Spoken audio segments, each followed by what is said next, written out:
Hello everyone, it's Gabby and I'm back again with another Haikyuu text video. I just want to say that the Q&A video was fun and I love answering your questions, so thank you.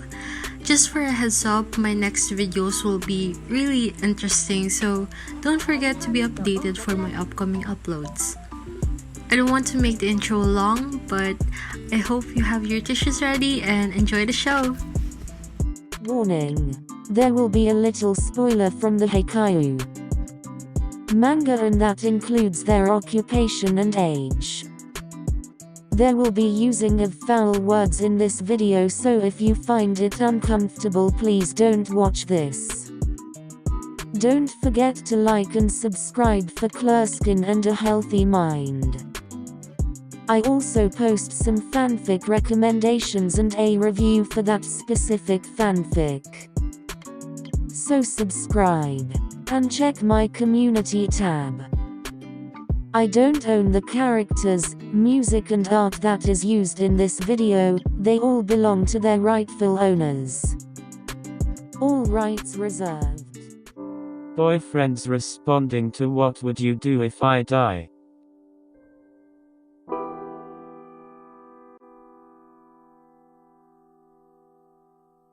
Tsukiyama. 8 a.m. at Tsukishima and Yamaguchi's shared apartment. Yamaguchi is preparing breakfast for him and his boyfriend. While placing the plates on the table, he heard the familiar steps of his cranky boyfriend from behind, which made him turn his gaze. "Good morning, love." Tsukishima walks slowly towards his boyfriend and gave him a gentle hug. While still closing his eyes, he groans in his morning voice. "What's good in the morning? Me?" The taller smirks with his lover's answer. "Hey, you're right.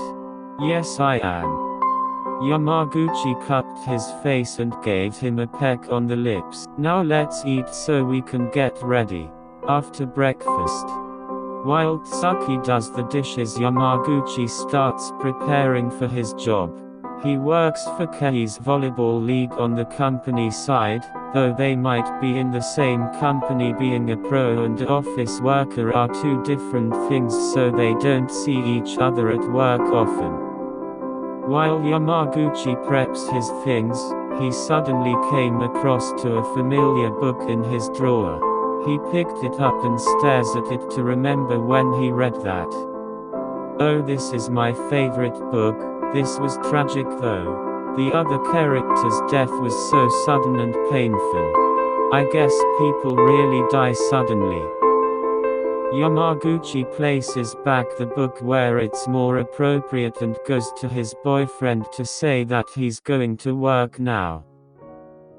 "Hey Tsuki, I'm going to work now. Make sure to bring food to practice, okay?" The blonde nods while brushing his teeth.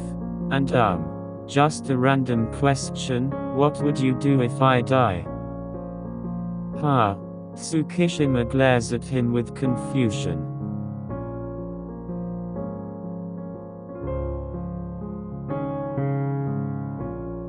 Yamaguchi kisses the latter's cheek and bid goodbye, still leaving Tsuki confused by his question, but he just shrugs it off after a few minutes. The tall blonde is currently cooking dinner, waiting for his boyfriend to come home from work, but something suddenly bothers him. He was supposed to be home at 8. He hasn't texted me that he's gonna work overtime. Suddenly the question this morning from his lover came across his mind that made him anxious. "What would you do if I die?" He felt the urge of panic and worry for his boyfriend and was about to call him, but the doorbell rings. Then "Sorry, I'm late." The taller walks towards him and pulled him to his embrace, not wanting to let go.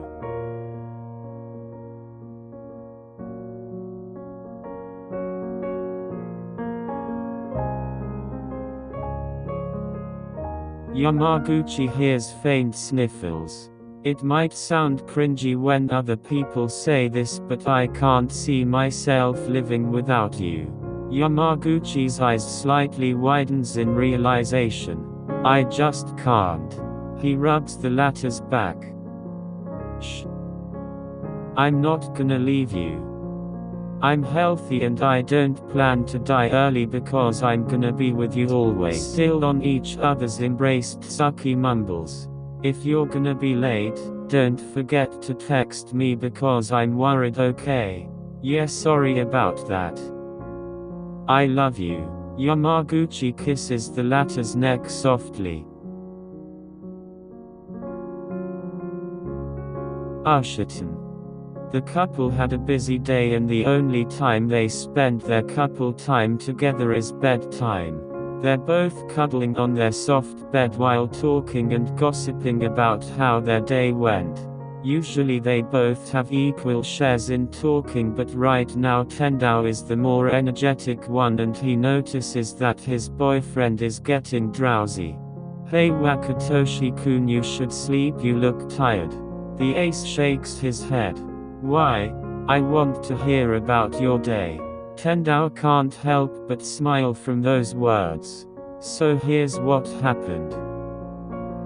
His day wasn't that great at all for the redhead. It was kind of boring, but to his boyfriend it was everything. Hearing about his lover's day was important to him because it was their thing.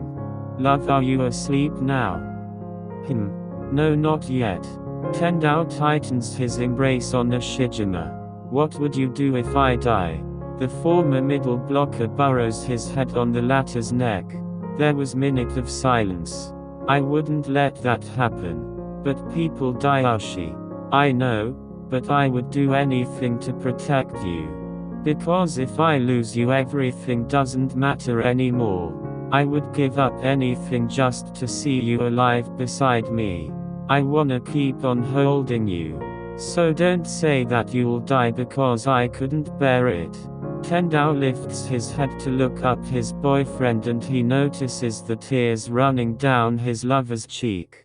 The redhead lifts his hand towards his lover's cheeks and slowly caressing it. Me too. I want to be with you. I want to live beside you. Ashijima holds the latter's wrist, stopping him from caressing his face.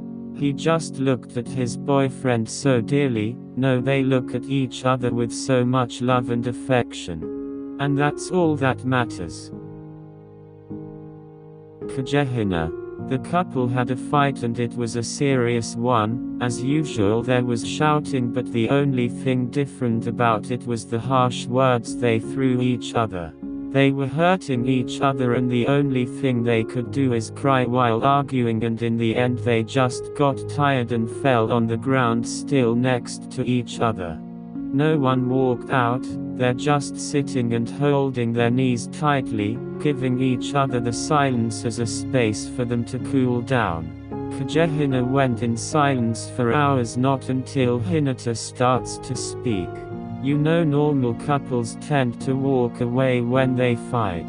So why didn't you? Kageyama lifts his head from his knees and chuckles. Then we're not normal. They both laugh. What about you? Why didn't you? I mean, I said some really harsh things to you and you know what they say. Life is short, so you gotta make things right before it's too late. I feel like if we fight like that again and if I'll walk away behind that door, I feel like something bad might happen. Hinata looks at him with tears falling from his eyes. It makes me think, what if when I walk behind that door I'll die? What would you do if I die? I don't want to die when the last memory of you was us fighting. Kageyama stares at his boyfriend and felt like crying again. He slowly held Hinata's hand and kisses it. Sorry. I'm sorry. Kageyama moves closer to Hinata and lets him rest his head on top of his shoulder while intertwining their hands. You dying? I won't let that happen because I can't live without you, and God, I want us to be this old wrinkly gay couple who still loves to play volleyball and be lovey-dovey at the same time. Hinata smiles. Let's do that.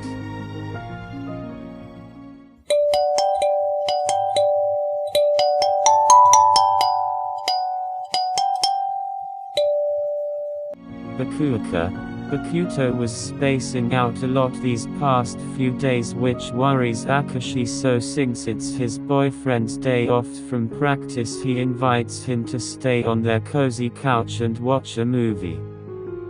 While Bakuto is preparing their snacks on the coffee table in front of the couch, Akashi taps his boyfriend's shoulder and lays on the couch.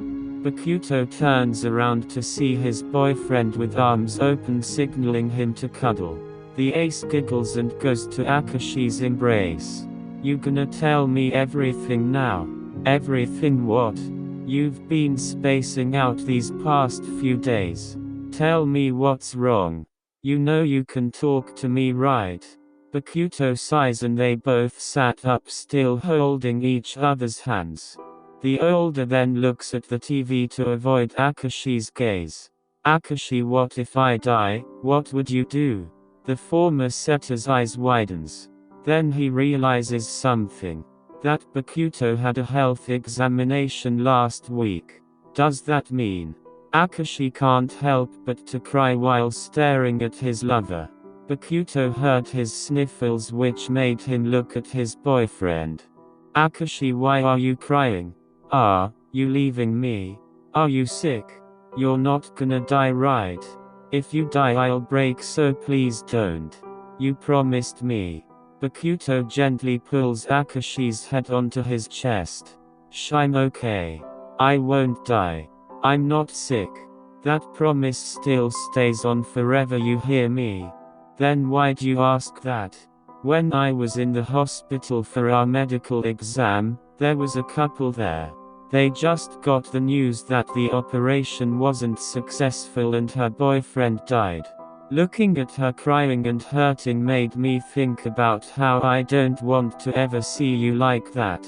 Bakuto caresses Akashi's hair and kisses his forehead. Don't leave me. Don't die. But Akashi, everyone dies. Don't die. Yes, I won't, and you gotta promise that too. Akashi nods. Sorry for making you cry. Akashi looks up with a pout on his face. I hate you. Bakuto kisses the tip of his nose. You love me. Yes, and that's unfair. No, it's not, because I love you too. Sakuatsu. Omi-kun, wanna walk home together? Huh? Sure. But we have a car. We can get that tomorrow. So let's walk. Sakusa nods. While walking home, the sight of the city was comforting to them. Just walking hand in hand was something they need after a very tiring day. After a few minutes of walking, they stopped to rest for a bit and sat at a nearby bench. Hey Omi, what would you do if I die? Sakusa feels his heart tighten. He places his hand on top of Atsumu's shoulder and held it tightly. You don't get to say that. Atsumu. I don't want to wake up and not see you there in our home with me. Atsumu looks at Sakusa and smiles while pulling back the strands of his boyfriend's hair.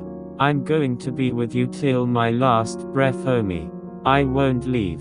The setter places his hand on his boyfriend's trembling hands to calm him down.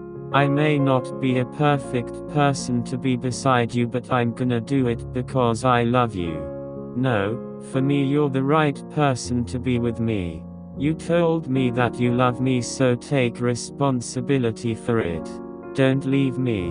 Atsumu nods and hugs Sakusa. Warm. Sorry for asking you that. Don't do that again. Because it's scaring me. Yes, I'm sorry. Sakusa lets go of the hug and scowls at Atsumu, who's staring at him all confused. What? God, just stop saying sorry and kiss me. Atsumu giggles. Okay then, Mr. McNeedy. What? It's a Grey's Anatomy thing. And you're needy. No, I'm not. Yes, you are. End.